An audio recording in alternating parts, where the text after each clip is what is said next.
It's 60 seconds. Stop, let the kid get on the bus, let the kid get off the bus. It's 60 seconds of your day, and it could save a life. It's not that hard to just stop. I have an 8-year-old son that still rides the bus, and I have 2 teenage daughters that get on the bus. A lot of cars will see the arm out and the stop sign out, and they will just keep going. Sometimes we have some that will slow down a little bit and then keep going, and sometimes we have cars doing 30 or 40 miles an hour that just zoom right past the bus, like it didn't even exist. I have been getting notes, messages, I've had pictures and videos sent to me of cars that are going around the bus while the stop arms are out, while the stop signs on the side of the bus are out, and while kids are getting off and on the bus.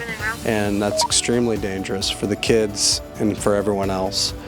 Even if a kid isn't hurt, if someone's having to swerve suddenly or brake suddenly because of a kid being out, that can cause a traffic accident as well. It's just not safe for everyone. So if we get a complaint of someone doing that, and they get a description of the vehicle and or the driver, we will investigate that. We will contact the person that vehicle checks to and just see what happened. Best thing to do is limit your distractions. If you're near a school, put that phone away, put it down somewhere where it's not going to be a distraction to you, and you look up and then you got yourself in a bad situation. I think all school buses, state requirement when they're discharging and loading children is to have that out. They have flashing lights, they have an arm that physically comes out, and that's what we're talking about. That's important.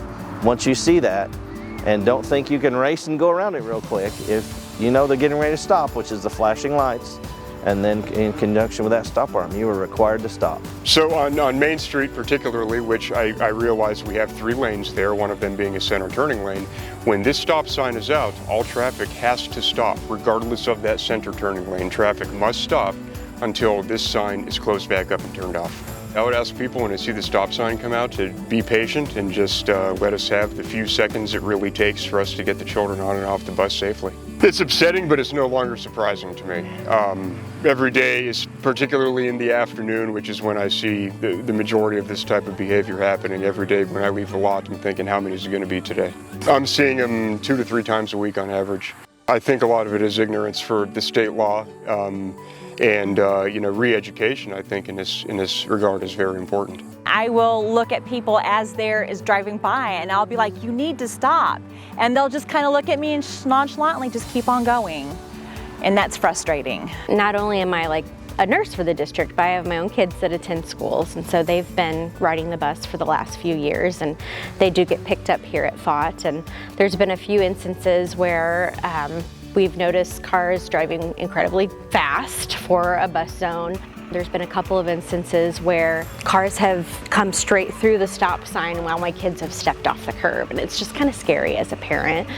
Kids aren't always aware of their surroundings and sometimes make impulsive decisions and aren't always thinking about safety, and so it gives parents peace of mind to know that drivers are kind of aware of what the bus rules are and laws are, and that they abide them, and that they're driving the speed limit. We want to keep our kids safe, and I can't imagine what it would be like if one of our kiddos got hit. My goal coming back in here at the end of every day is to make sure everybody got home safely and hopefully without any stop arm violations. In the future, since we're getting these complaints, we're going to be watching. We're going to be watching traffic, watching school buses, especially the unloading and loading of children. It could be in front of the school, it could be out at the intersection, it could be on the highway, or even in your neighborhood. So please just be careful and do what you can to help keep our children safe.